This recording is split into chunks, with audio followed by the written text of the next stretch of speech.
Hayao Miyazaki is one of the best movie directors of all time and might be the most important we've ever had when you look at the world of animation. With the release of The Boy and the Heron, we now have 12 feature-length films in his filmography, so it's time to rank these bad boys from worst to best. Talk about an impossible task, right? This man is the definition of consistency, and I enjoy all of his films for very different reasons, but I never shy away from a challenge, so here goes nothing. Coming in at number 12 is Pono, a movie I definitely enjoy but can also admit I'm no longer the intended audience for.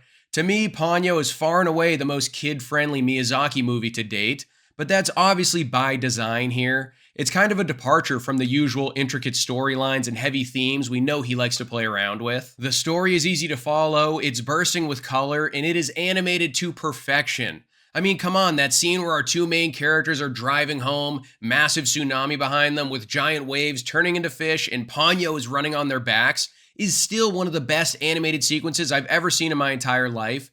And this ocean setting just works so well with Miyazaki's creativity, it's not even funny. I enjoy this one as a whole, but much more as like 100 minutes of vibrant escapism than as an emotional journey. And trust me, the irony is not lost on me that the Miyazaki movie that takes place in the depths of the ocean has the shallowest characters. I'll see myself out after that one. Coming in at number 11 is Porcoroso, and this might be the most what you see is what you get movie on this entire list.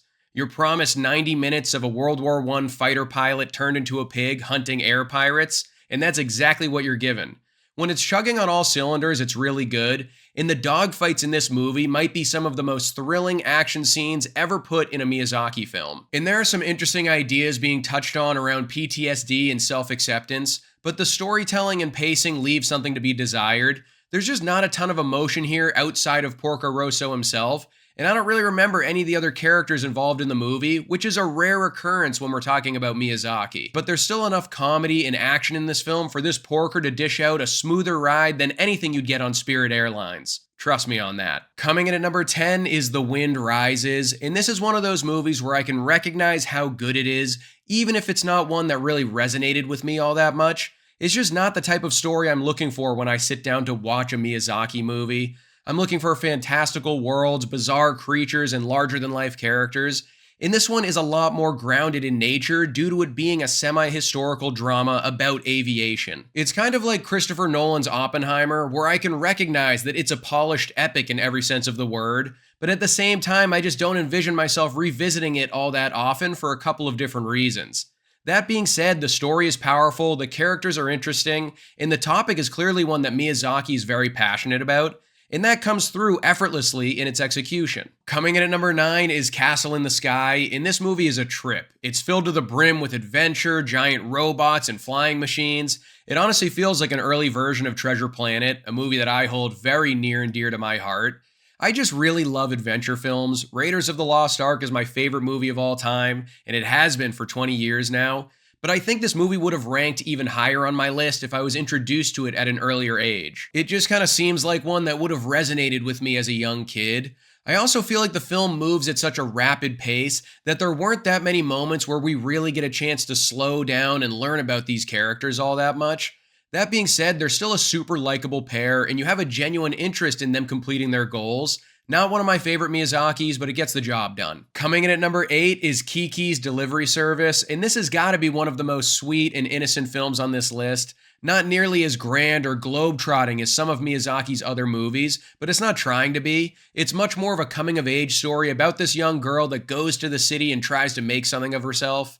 Okay, sure, she may or may not be a literal witch, but somehow Miyazaki makes this one of his most relatable outings for anyone that needs to leave the nest, be a little independent, and start a new chapter of their life. I think this film has a really genuine slice of life feel to it. It almost feels episodic watching Kiki go about her day and checking off all the tasks she has on her list. It makes for a nice, easy watch. But for some reason, I don't have a massive soft spot for this one. Like, if anyone asks me to watch a Miyazaki, I'm probably never suggesting this one, but it still has a boatload of charm. Coming in at number 7 is The Boy and the Heron, the new kid on the block. And this movie already holds a very special place in my heart because it's the first Miyazaki I got the chance to see in theaters, which is crazy to think about, but I just never was exposed to his work when I was younger, and now his movies take a lot longer to come out. But on top of that, it's the first time he ever did a release in IMAX, So seeing this movie in all of its glory with 500,000 people on the biggest screen possible really amplified how special it is. All of the classic Miyazaki trademarks that I love are crammed in here. Fantastic visuals, memorable music, interesting characters. But I have to say, it didn't all come together as cleanly as a lot of his other films do for me when it comes to the themes and the message. Like, I don't think the main character is put into that relatable of a situation emotionally. But there's a ton to unpack, it has a lot to say, and I can't wait to revisit it. Also, I don't know what birds ever did to Miyazaki, but the Heron in this movie looks like a cursed version of Danny DeVito in a chicken suit. You've been warned. Coming in at number 6 is Howl's Moving Castle, and this is an interesting one because I feel like on paper this movie seems simple enough. A girl gets cursed by a jealous witch, she enlists the help of a wizard to figure out a way to return her back to her true form. But man, there is a lot going on under the surface here. Obviously, those classic Miyazaki themes of anti-war and industrialism are present, but this one's a lot more about compassion and self-confidence. The characters really make this one what it is. They're all so different from one another, so it's super entertaining seeing them interact and coexist. I don't ever really revisit this one for some reason, but I always enjoy it when I do. It's jam-packed with deep themes, unique characters, and top-notch visuals. It almost plays out like a compilation of Miyazaki's greatest hits. He really struts his stuff in this one. And look, Miyazaki has come up with some incredible architecture over the years, but the moving castle might be his finest work. Like, I want to live in that thing.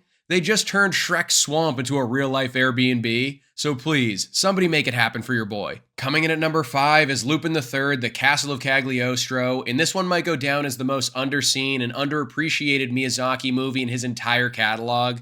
I went into this one not really expecting much because I knew it was his feature film directorial debut and it was an entry in a long-running franchise.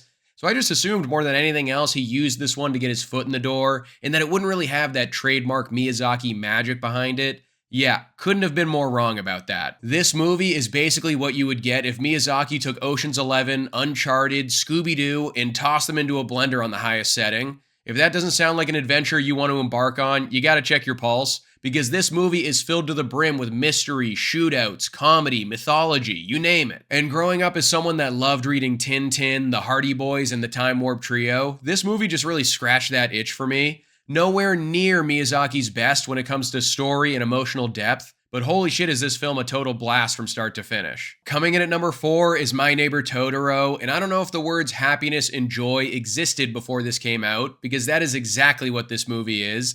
Like, when you think about it, not that much happens over the course of this film, but it's super cozy and the vibes are immaculate, and you can't help but feel emotionally satisfied watching these two sisters explore their new backyard and discover the great outdoors. And because so many of us did that when we were younger, it's hard not to get hit with a tidal wave of nostalgia while you're watching it. If nothing else, this movie is just Miyazaki's love letter to the environment. We know the health of the planet is a topic he covers in a lot of his work, and it's clearly one that he's very passionate about, but it's usually presented through some kind of a struggle or cautionary tale. This time around, he goes at it from a different angle and is like, hey, this is what I'm fighting for. This is the world I want to live in. And he gets that message across so lovingly that you're immediately on board. Also doesn't hurt that the creatures involved in this movie might be the cutest things I've ever seen in my entire life. But on the flip side, I don't know if I'll ever truly be happy until I get a chance to ride the cat bus with my bros. So there's that. Coming in at number 3 is Princess Mononoke, and what I love about this one is that it really feels like a Miyazaki movie version of a Legend of Zelda game in the best ways possible, and you can see where that franchise took so much inspiration from this film. Forbidden forests, demonic curses, old prophecies, epic battles. The only thing missing is the stylish green dunce cap. But front to back, this is probably the most exciting movie in the Miyazaki catalog, and it is a stone-cold fantasy epic in every sense of the word. We'll probably never get a movie this violent out of him ever again, so there's something kind of cool about seeing how this guy we know is a pacifist in real life would direct these gory battle sequences.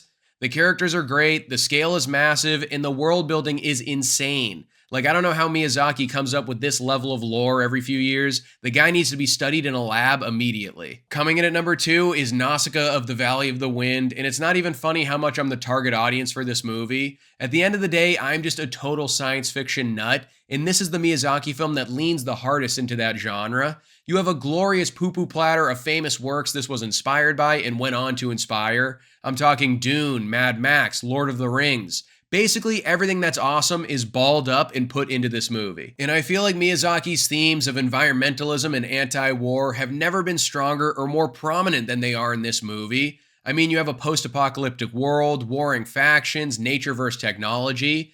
And I'll always have a little bit of personal bias associated with this film because it was the first Miyazaki I was ever introduced to, and because of that, it's the one that I've revisited the most times. And to get wicked nerdy here for a second, my buddy that showed me this film loosely based and designed our Dungeons & Dragons campaign off the happenings of this story. So if that doesn't explain why I have this movie ranked so highly on my list, I don't know what will. Coming in at number 1 is Spirited Away, and what more can I even say about this film that hasn't been said already? Even though Miyazaki has one of the most impressive catalogs in the history of movie making, this has to be his masterpiece, right? I mean, I feel like it's so rare when a movie has the ability to fully transport you into another dimension. Obviously, that's always the goal, but actually being able to pull it off is another thing entirely. And when I watch this film, I feel like I don't even see the borders of my television. This entire world is so realized and defined that even though it's filled to the brim with the most bizarre creatures you've ever seen in your entire life, you're just so game for whatever it throws at you. And to make that happen, every aspect needs to be working in perfect harmony. I'm talking the world building, the character development, the art style, you name it. And the way Miyazaki does that here seems pretty unfathomable. Storytellers and directors will forever look at this movie and wonder, how the hell can we ever top that? Because it is easily one of the most creative and immersive films in cinema history. I don't know how Miyazaki came up with this stuff, and I don't want to know, but the world is a better place because of it. So there you have it, guys, my ranking of all 12 Hayao Miyazaki feature-length films. Now you know what my list looks like, but I want to see what yours is. This guy has one of the most diverse filmographies out there, so let me know in the comments below what order you have these bad boys in.